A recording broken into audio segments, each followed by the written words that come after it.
Ladies and gentlemen, please welcome to the ring, the challenger, George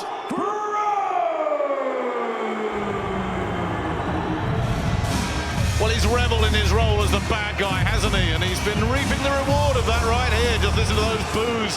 But George Groves, as you heard, is made of stern stuff. Physically powerful, mentally tough. Some people think he's not up to this. There's no doubt whatsoever in George's mind that tonight there's going to be a changing of the guard. But the one thing he doesn't have is World Championship experience. And Jim, it's going to be fascinating to see how he handles the occasion. It's time to meet the champion, the Cobra, Froch. Well, here comes the Cobra yet again. World title fight number 11. After 5 years mixing in the very highest company. You have to go back to the amateur days to find the last time he lost to a fellow Brit. But you also have to go back a few years to find the last time Froch looked good against a young, fresh, aggressive prospect. And it'll be fascinating to see how he deals with the challenge of an opponent who comes in with all the ambition of youth. Okay, fellas, spoke to you both in the dressing room. You both know what I expect. Keep it clean, break straight away when told. Both you watch your heads in close. Good luck to you both. Touch gloves. Good luck, lads. Well, finally the talking stops. This one's been building and building. So too has the sense of anticipation in this arena. Froch, been here, seen it, done it so many times. No mystery about him. What about this fella? How will he cope with the pressure? Jim, I've been watching him really closely during the preliminaries. He looks absolutely fine. I think we've got two guys in here, Jim, that both believe this is going to be their night. I've been impressed all the way through with Groves, even more impressed now. Froch has tried to strike terror into his heart over the last few weeks. Hasn't worked. He's up for it. Well, there's the Groves jab early. It's a big weapon of his. It's varied and it's spiteful. He said he'd be using it early. A beautiful right hand. There's the right hand he was talking about. So far, he's executing his own plan, but then Froch lands a right hand. Just got a little bit sloppy there, a little bit too adventurous, Groves, but what a good start from him.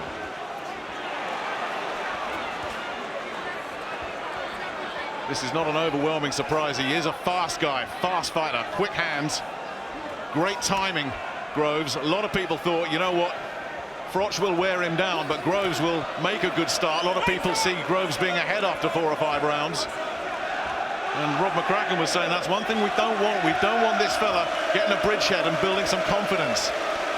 Can a tentative jab from Froch takes the right hand. He's not throwing the jab with confidence, Froch. He's struggling with the range. And he's been nailed! Right hand! George Groves, timing perfect! Froch on the floor for only the second time. What a shock! And this place has just become electrified.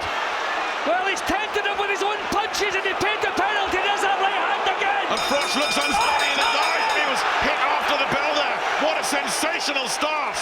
And Froch looks shaky as he sits down. And Rob McCracken is going to have to give one of the great talks in 1 minute. But what can he do to turn this around? Because Froch looks all over the place in there. Froch, as we know, has got the toughest chin in the business, but he's throwing punches with no confidence and he's paying the penalty. And he took a big look out, look at his legs when he comes up there. He is gone there. Groves is stalking him. Taking his time, not rushing it. Well, he knows he has the power. Oh, he's done it again. Terrific. He just looks so fast in there compared to Froch. Terrific speed and timing, and blocked him off there, but Froch is coming through, landing a couple of good body shots, put one himself. Takes a left hook at the end of it. Groves responded. Well, he's really been dragged somewhere horrible here, Froch. Well, that's the second time Froch has landed a punch after the call to break. There's no rhythm in what Froch is doing. So much adventure from Groves. Managed to get him there with a right hand counter to the body, but Groves Groves just looks physically stronger as well. Looks like he can bully him. He looks so relaxed, doesn't he? All the strain, all the tension seems to be with Froch.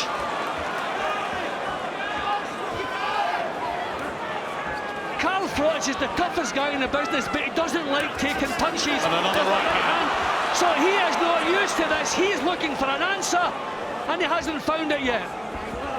Just pouring at his left eye there as well, Froch. And there's that left hand, so low. There's a little feint again from Groves. He's come in here with a terrific plan. Right hand again lands. Froch got another right hand to the body though. But he hasn't made any kind of a dent on George Groves yet. It'll be interesting to see those bookies' odds now. I bet they've swung back the other way drastically. And look at the speed again. Froch just launched himself in and Groves was gone, long gone. That was class from George Groves. That was downright cheek Oh, from look at that George double Groves. jab. And there's some more of the same.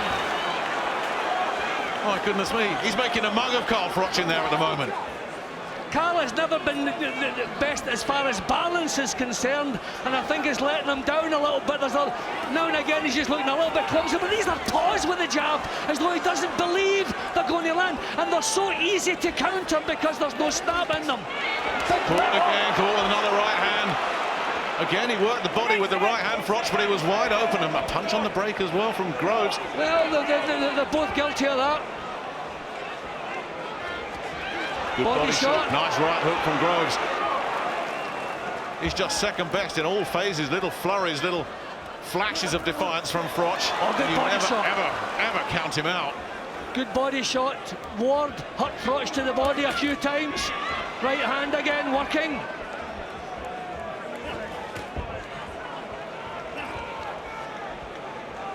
When you're leading, terrific. Absolutely terrific again from Groves. And Froch, it seemed like he had a long time to get out of the way and he couldn't do it. The legs wouldn't take him. Nick, when you're leading with punches that you don't believe in, you're wide open for the counter. He needs more commitment, Froch. This is what he needs to do. He needs more commitment and more confidence in what he's doing. He's got to believe it's going to work. He doesn't seem to. Yeah, and Howard Foster's having a word now because that was a bit rough.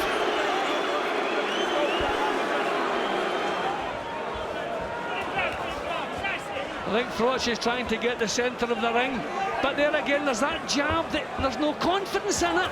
But he's taken a solid one. He's been out. His best weapon has been taken away from him. Well, that was a bit better from Froch. But he still took a left hook in the process. Groves has answered everything that's come his way.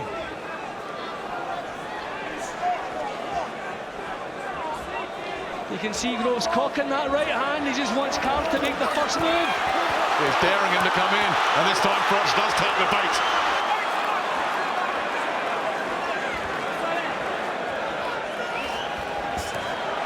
Good right hand again. Working a treat.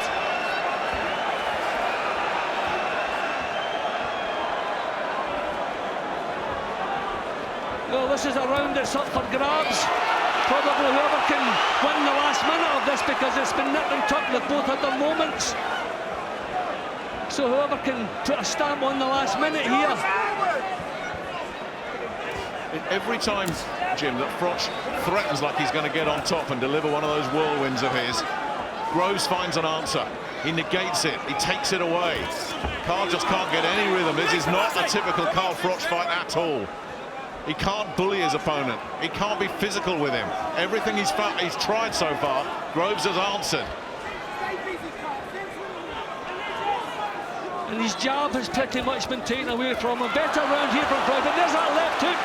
You have to be impressed the way Groves answers everything that Froch comes up with. Exactly. But this has been a better round for Froch. Not a lot to split them, but at the moment I'm leaning towards Froch for the first time.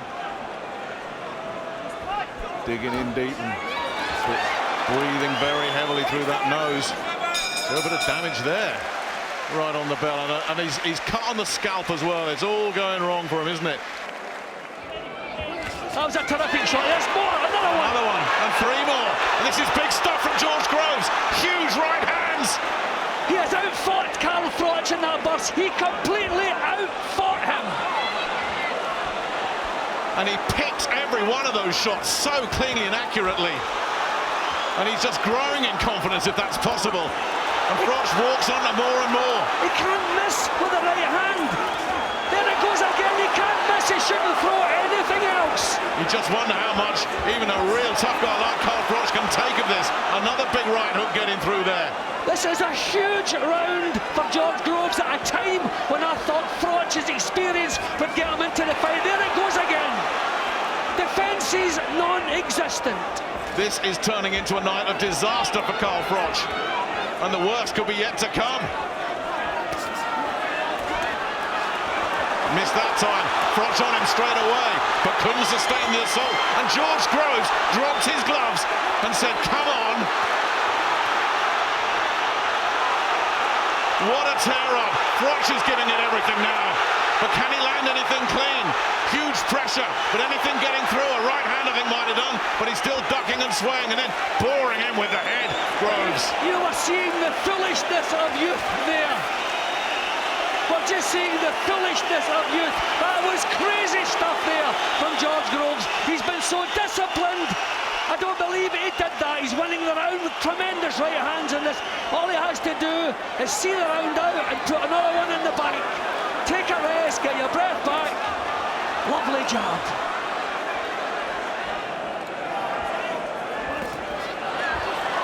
A terrific jab, and that put him onto his heels there. But Carl Froch was knocked onto his heels by a jab there. But Groves didn't follow up. You have to expect Groves to start conserving a bit of it. That was a mistake from Groves. Is he starting to feel it? Inexperienced again. Maybe he heard the call for break, Nick. Maybe we didn't hear it. Helen Foster's acting although he called break, and that's why he took that shot. Froch has to come up with something, and he knows it. Groves has put an awful lot into these first 6 rounds, and he's hit Froch with so many right hands, and he's still there. But Nick, he's relaxed. He's relaxed. He's not forcing what he's doing. Froch is the one forcing, and that's when you use up the energy in what you're doing. Groves is so relaxed, just picking his times, doing that again as I'm speaking. We thought it'd be a good one. Way, way better than I thought it was going to be, I must admit. All credit to George Groves for that. Froch is just so slow defensively. No reflexes whatsoever. It's as though he doesn't see the punches coming. Can't believe this. Well, let's drag out that old boxing cliche. You get old overnight. Is George Groves making an old man of Carl Froch here? I mean, these are jabs. Nowhere with those jabs. They're jabs that are asking to be countered. Off balance, reaching with them, and no confidence that they're going to land. I can only assume he's trying to set up the right hand, walks onto a jab himself. But these jabs, you can only assume it's the right hand he's trying to find a route for. But not far. Beautiful stuff. And Froch was shaken to his boots again by that right hand.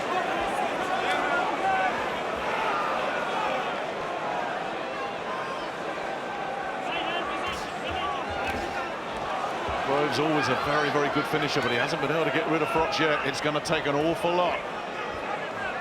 As the Cobra is still standing. But how much more of this? Getting the body shots in reply there, Froch. Almost like now he's said, well, I can't stop these right hands. I'm just going to have to take them and accept them and try and get some damage done myself. But Groves so relaxed. It's as though the punches are coming out of their own accord. So perfectly timed. Everything done at the right time, and he's got his head screwed back on again. We're pleased to say. Well, his timing is outstanding. Breathtaking. I think Froch is expecting to be countered. I mean, look at the jab, reaching Like with that. it, and he is countered. But he's pushed him back right on the bell. And again, George Groves didn't really take anything too heavy there. Well, David Hay warned us, he told us Carl Froch was not going to have it all his own way, far from it. The right hand, oh, good, he's just taken. I saw that one, but that one was in the chin. That was a beauty from Froch, that was bang on the chin. And again, he went in with his Look at the head ledge there, here. Groves. That he seems okay, but that was bang on the chin. It's going to take something like that from Froch now. He's so far behind, you would think. is again, and he's shaking him up again, and Groves is in a bit of trouble now. And Froch trying to bully him and rough him up. And Howard Foster's got his hands full here. Well, this is a time Groves needs a cool head. Carl went in with the forearm there. That was a little bit cynical. The forearm and the elbow. So, but I think Groves will be happy with a little bit of respite, because I think he's been caught with a couple of solid punches in this round. Sign of desperation perhaps there from Froch. He'll do anything now to drag himself back into this round 8. But just a couple of signs in the last couple of rounds that Groves is starting to feel the weight of these Froch punches. He has come off the pace a little bit, Groves, but he's still doing the right thing. Good work there. Slipped inside that right hand, got him with a nice sharp left-hand counter as well. And very quick to time up, but Froch getting free, and Froch starting to rough him up a little bit. George Groves cannot let that happen. You don't let Carl Froch get on top of you and overwhelm you. That's asking for trouble. Well, inexperience can be his only enemy tonight. George Groves, he's doing silly things now. He's forgetting about his defences. He wants to show the macho bit. There's no need for that. He's macho enough for everybody. This is a round that's in the balance. Froch started well. Groves is coming back at him. Good solid jab from Groves.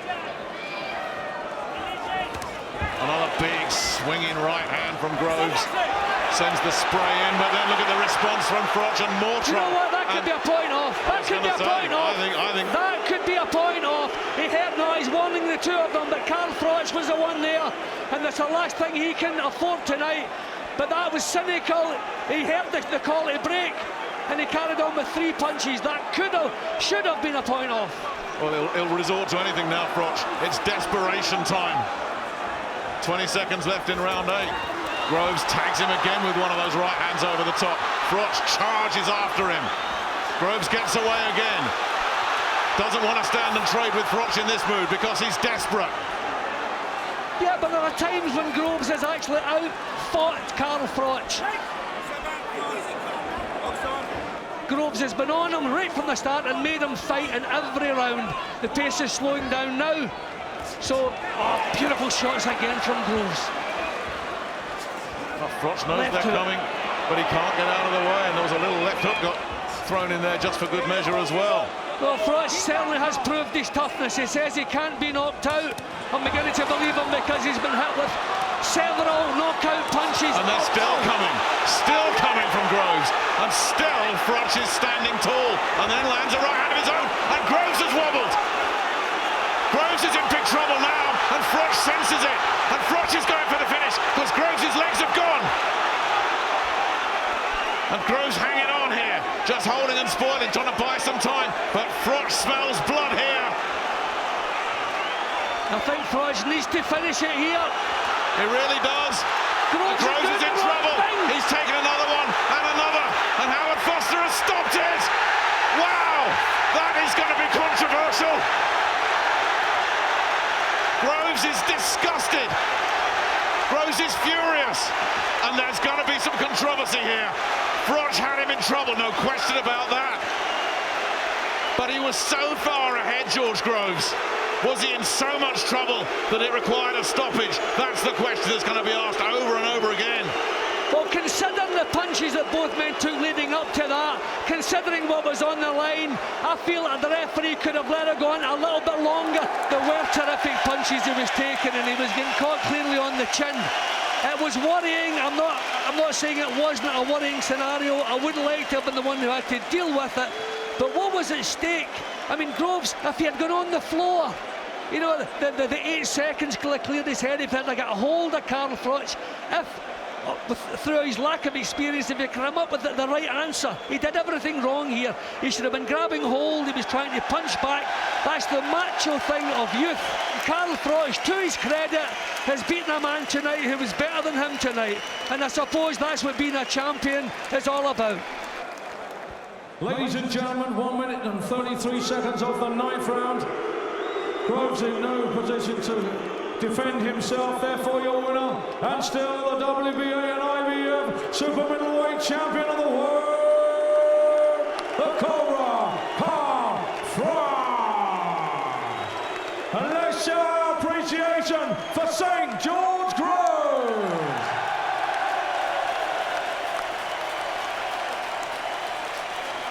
What do you make of that ending?